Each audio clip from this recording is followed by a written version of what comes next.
What's up, guys? Welcome to the Digital Huddle. Today, we're actually going to be doing part 2 of Culture is Caught More Than It Is Taught. And I'm excited about this one. Last week, we actually talked about the scripture found in 1 Corinthians 11, one where Paul says that I want you to imitate me as I imitate Christ, and really talking about how a lot of times we're catching different cultural things, but then other people are catching from us too. And so what are we allowing other people to catch from us, and are we okay with that? Because we need to hold the culture of where we want to go. Yeah. And so we talked about how the church, GC, we write down like what we believe the culture should be, what we want the culture to be. We want a culture where we celebrate consistently, where we know that honor is for everyone, not just certain people. Purpose is a privilege. Participation is over observation. The mission is always over the preference, and Jesus is always over everything. And so that's our culture. And if that's going to be our culture, then are we allowing people to catch that? Are they seeing that in us? And are we allowing it to catch on? Or are we having to just constantly teach it, and tell people it, but are they actually imitating that? Yeah. And so today what I want to do is I want to talk about the small things that are caught. There's little things that are caught. You know, we talked bigger, broader last week about this idea about how we need to be this certain thing so that other people catch that too in your workplace, in your family, in church. But what if there's these little things that details? There's details that are caught. Yeah. Mm-hmm. You know, I was reading about Sir Isaac Newton. Okay, so 1667. You do way more reading that I just am not aware of. Yes, I read constant stories. So Sir Isaac Newton, 1667. When do you read these stories? No, when do you read these stories? I read this one the other night when I was in bed. You're right next to me. Oh, I was asleep. Yes. So when I'm sleeping, you're reading. Yes, studying, getting ready. So anyway, Sir Isaac Newton, he's taking this walk, sees an apple fall from a tree, and then begins to think. He observes, why did that apple fall straight down? Why didn't it fall at like an angle or curve or something else? Why did it not go up? Why didn't it not go sideways? You know, like we've seen apples fall. People had seen apples fall, but he's like, we need to define this. I'm observing it's going straight down. Now you think, you know, going back on like, well, he wasn't the first person to see an apple fall from a tree. I know. I was just thinking, I wonder how many people were like, what a silly thing to say. Yeah, it's just a detail. Like that means nothing, right? But it actually, like that simple detail was observed and he defined it. And because he could define it, it created the law of gravitation that he began to write and became Sir Isaac Newton, the famous scientist over. And so it all stemmed from something so simple, something so what seemed obvious in that observation. And it's something, a quote that I read said this is, to acquire knowledge one must study, but to acquire wisdom one must observe. And I really think there's little things that we have to observe and say, okay, like I know this may seem obvious, but why is this so important? And maybe I need to do this too. Maybe this is the culture I need to catch. So then I started thinking about Jesus and the disciples. You know, there's a lot of lessons that Jesus taught, but those disciples, they just lived life with him every single day, and they watched how he interacted with people. They watched how he like responded to critics. They watched how he treated people and how he walked. And if you watch like The Chosen, you see like this interaction where it's like the disciples, they're just a mess. I mean, they're just like us, right? You know, they're going like, well, Jesus, you should do this. And he's like, no, you know, Peter, slow your roll. You know, we need to do this, you know? And he's constantly like correcting by his actions, and they're catching this over the course of 3 years. Yeah. You know, and so anyways, what little things can you catch? I was just kind of making a list, kind of think little things that you'd catch.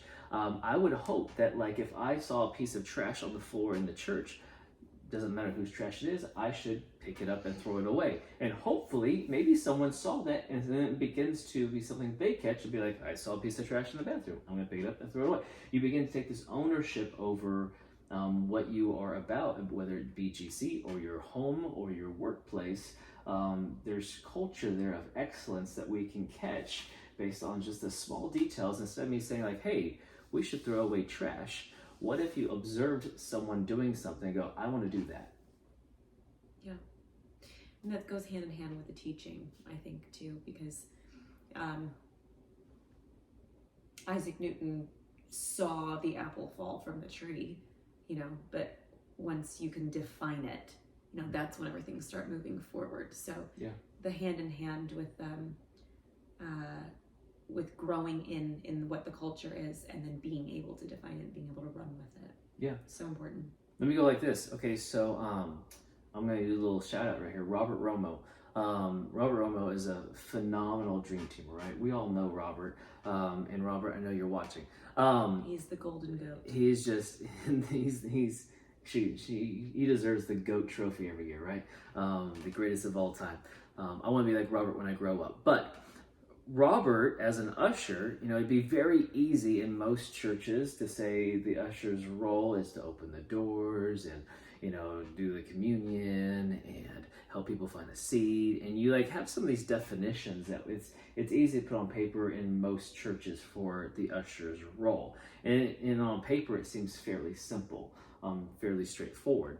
However, Robert always goes above and beyond, and he has this interaction with people that goes further than what the paper has ever said. Matter of fact, we've had this happen before where people say, well, I'm at this church because I came in by myself, and this guy named Robert, who was the usher, talked to me and engaged with me, and I just felt so loved over that. And that because of that person's at our church, but because of that person found Christ, they found community, all because Robert went outside of the job description and loved people. And that's something that if you see it happen, you can catch it and then maybe define it and tell everyone else, hey, we should be doing this. But until you see Robert do it, it's hard to really grasp the importance of it. Yeah.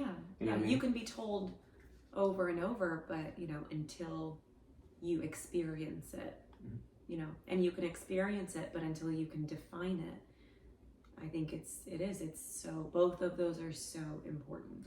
Matter of fact, last week he introduced me to a young guy that he's like, hey, Pastor Mike, I want to introduce you to this guy. He went to service last week for the first time and then loved it so much that he went to the next service also. He went to 2 services back to back and introduced me to this young, he was young, probably 20, young guy.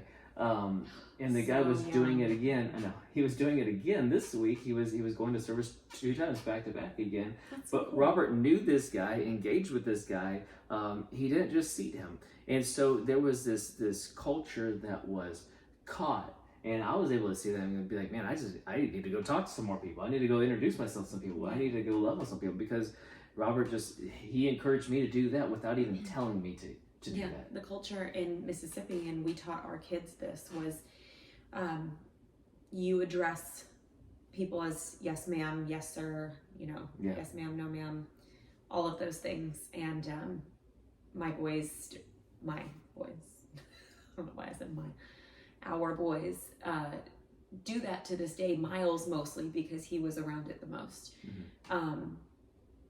And because it's really kind of kept to this Bible Belt area, I would say,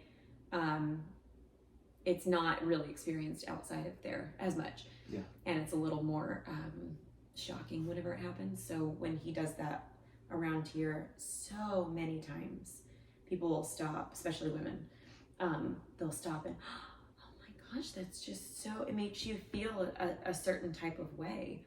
And when you can catch that culture, when you can feel it, when you can experience the way that it changes people, when it changes the atmosphere around you, and you can define why, like a broken record over here, I keep saying the same thing, but I truly believe those things are very powerful. Yeah. Together, they change lives, clearly. Yeah. So if you want your culture, if you want to look at these little details, the little details of a culture, if we want people to catch that, we're running low on time, but listen, the first one is celebrate consistently. So this Sunday, I want us to really look for something to celebrate. Celebrate something, high five, man, that was a great service. You did so good at this. Let's celebrate something because we're a church that celebrates consistently. And if that's going to be caught, then all of us individually have to do it. Find something to celebrate. Honor is for everyone, so find someone to honor. Find something that they did that was amazing. Observe it, see it, and let them know that you saw that. Observe it and let them know that, man, that meant something to me. I want to honor you. Thank you for doing that. Purpose is a privilege. All of us have this purpose in our life, and it's a privilege that we get to serve, that we get to be a part of this. I know there's some of you watching this that you've signed up to serve like one time a month, and there's nothing wrong with that. There's no like rule book to how often you should serve, but I want to challenge you, go further than that. I really truly believe if you want to see God do something in your life, you have to dig in a little bit deeper, because it's a privilege that you even get to do this. Well, it's a we privilege believe that it. we get to do this. We believe it because we've seen it and we've been there. We've done that. Yeah, I mean, I've been on the paid side of a church staff and the unpaid side, and I mean, I was there all day, every day, on both of them, because it's a privilege to be a part of it. Yeah. You get to be a part of this thing. You get to be a part of people's lives being changed for the kingdom. How about I dare you? I dare you serve more than once a month and just see if I'm wrong. That's right. Participation over observation, that ties right into it as well. We believe that you need to be a part of it and not just sit on the sidelines and observe. So help bring people in, bring them into the next steps. I mean, what would happen if every one of us found one person in the lobby we didn't know that hadn't gone through next steps, and we got them in the next steps? Our team would double in a month. I mean, just so quickly, because people would get connected to the body, and I believe that's so important, more than just like completing tasks. It's about really being on this mission together, which ties into the next one. It's about mission over preference. There's sometimes that it may not be your idea that's taken or the way that you would necessarily do it if you were the one making the call, but it's not about what I want or you want. It's about what helps us win as a whole. Like, we are a body together. And if we're a body, if like one person's a hand, one person's a foot, one person's a head, or whatever, I mean, even if the foot wants to go real fast to run ahead, if it's not connected to the rest of the body, it's just a foot flailing over there. Well, if it is connected to the rest of the body, it trips the entire thing up too. Yeah, that's a better analogy than where I was going. Then a runaway foot. A runaway foot. Mine detached itself from the body. So. Well, but you've said before, and I love the way you put this. We, because I needed to hear it. We get so focused in, like laser focused on my thing, the thing that's important to me. And it's great that that's important to you, because everybody has a specific role that they play, and you should have, enjoy what you're doing and it be that important to you, but don't lose sight of the entire big picture. Yeah. And that brings us to the last one, is that it's Jesus over everything. No matter anything else going on, culturally, it should be Jesus over everything. Whether it's my ideas, your ideas, they said something that kind of offended me a little bit. All those things, like, cut all that off. Let me help you out real quick. Over everything. It's not about you, right? So, and what the Bible says, take no offense, which shows that there's a physical action that has to happen. If you take something, you have to decide, and then you have to move and do. So when it's less about me and more about the Lord, the offense isn't mine to take, right? What's the main picture? What's the heart behind why my idea didn't get chosen? Because it's not about me. It's about people. That's right. And so we want the small details of culture to be caught. The apples that are falling from the tree, we want those small little details to be caught, not just taught. We will teach them, because I think they need to be taught, like what you were saying, they need to be defined. But more importantly, we need to be great examples of these cultural things. We want people to imitate us because we are imitating Christ. All you have to do whenever you teach it, you just have to make it make sense. Oh, that's why we do it. So then next week we'll talk about being a lifelong learner. So the many, many lessons from my life. We love you guys. We'll see you Sunday.